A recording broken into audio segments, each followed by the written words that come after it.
اور آپ بخارا کے محدثین سے فیض حاصل کرتے ہوئے ذخیرہ حدیث کو محفوظ کرتے رہے۔ آپ نے بخارا کے بہت سے محدثین کی کتابیں زبانی یاد کر لیں۔ آپ نہ صرف 70,000 سے زائد حدیثیں حفظ کر چکے تھے بلکہ ان حدیثوں کی سندیں اور رجال کے حالات بھی آپ کو برنوق زباں یاد ہو چکے تھے۔ یہ سارا علم آپ نے اپنے شہر بخارا میں رہتے ہوئے ہی حاصل کر لیا تھا، اور ابھی آپ نے علم حدیث کے حصول کے لیے کوئی سفر نہیں کیا تھا۔ بخارا کے علمی مراکز میں حدیث کا علم حاصل کرتے ہوئے 6 سال مزید گزر گئے۔ 210 ہجری میں جب امام بخاری رحمۃ اللہ علیہ کی عمر 16 سال ہوئی تو آپ کی والدہ ماجدہ آپ کو اپنے ساتھ حج پر لے گئیں۔ چنانچہ امام بخاری رحمۃ اللہ علیہ نے اپنی والدہ اور اپنے بھائی احمد کے ساتھ فریضہ حج ادا کیا، اور پھر انہوں نے والدہ کی اجازت سے مکہ المکرمہ میں رہائش اختیار کر لی۔ آپ نے مکہ میں 2 سال قیام کیا۔ اس عرصے میں آپ رحمۃ اللہ علیہ ابو بکر عبداللہ بن الزبیر، علامہ حمیدی، ابو الولید احمد بن الرزقی اور عبداللہ بن یزید جیسے اکابر علماء سے حدیث کا علم حاصل کرتے رہے۔ سال 212 ہجری میں آپ رحمۃ اللہ علیہ مدینہ المنورہ چلے گئے۔ مدینہ طیبہ میں آپ کا قیام تقریباً 4 سال رہا۔ یہاں آپ رحمۃ اللہ علیہ ابراہیم بن منذر، ابراہیم بن حمزہ، ثابت محمد بن عبید اللہ اور مطرف بن عبداللہ وغیرہ وغیرہ جیسے اکابر محدثین و علماء کرام سے علم حدیث حاصل کرتے رہے۔ اس کے علاوہ آپ نے مدینہ طیبہ میں قیام کے دوران اپنی کتاب تاریخ کبیر کا مسودہ بھی چاندنی راتوں میں تحریر کیا۔ حجاز شریف میں آپ نے 6 سال قیام کیا۔ اس کے بعد آپ بصرہ، کوفہ اور بغداد گئے۔ کوفہ اور بغداد کے متعلق امام بخاری رحمۃ اللہ علیہ کا اپنا قول ہے: میں شمار نہیں کر سکتا کہ میں بغداد اور کوفہ میں کتنی دفعہ گیا ہوں۔ امام بخاری رحمۃ اللہ علیہ کے ایک ہم عصر حاشد بن اسماعیل فرماتے ہیں کہ بصرہ میں قیام کے دوران میں اور امام بخاری اکٹھے ایک درس میں جایا کرتے تھے۔ سب لوگ لکھتے رہتے تھے مگر امام بخاری محض سنتے ہی تھے، لکھتے نہ تھے۔ 16 دن بعد جب میں نے ان سے نہ لکھنے کے متعلق دریافت کیا تو انہوں نے فرمایا کہ جو کچھ تم نے اب تک لکھا ہے لے آؤ اور مجھ سے زبانی سن لو۔ میرے پاس 15,000 سے زیادہ احادیث لکھی ہوئی تھیں۔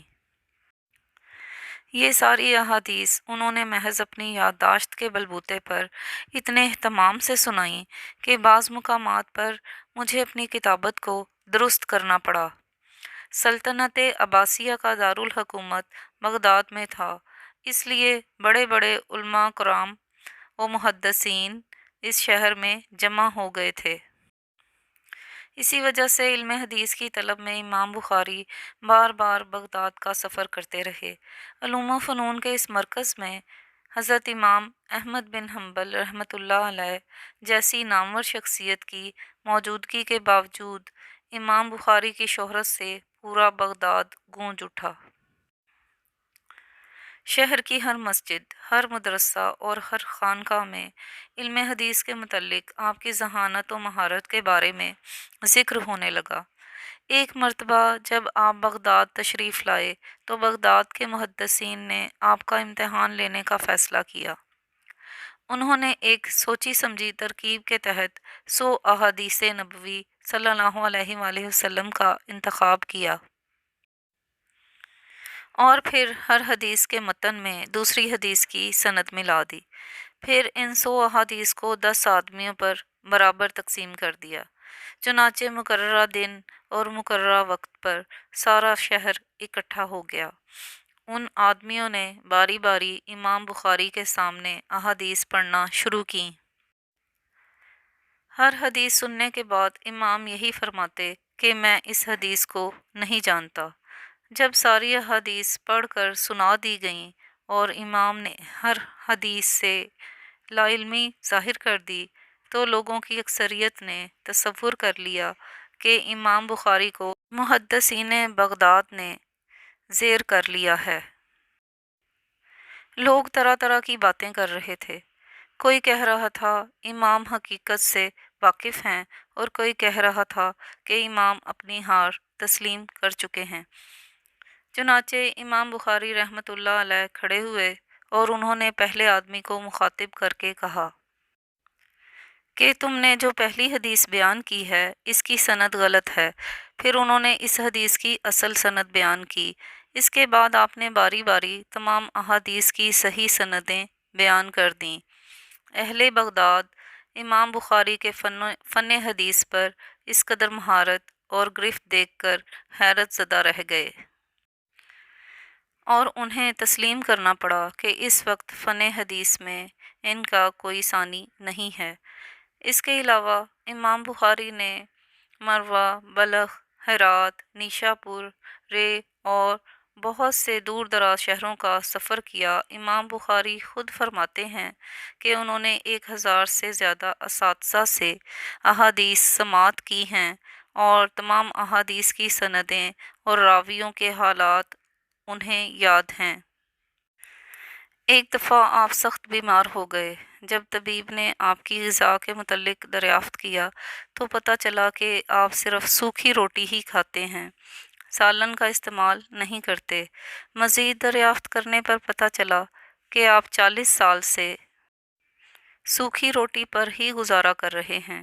چنانچہ طبیب نے روٹی کے ساتھ سالن کا استعمال تجویز کیا، مگر آپ نے علاج سے انکار کر دیا۔ آخر کار اساتذہ کے مجبور کرنے پر روٹی کے ساتھ شکر کھانی شروع کی۔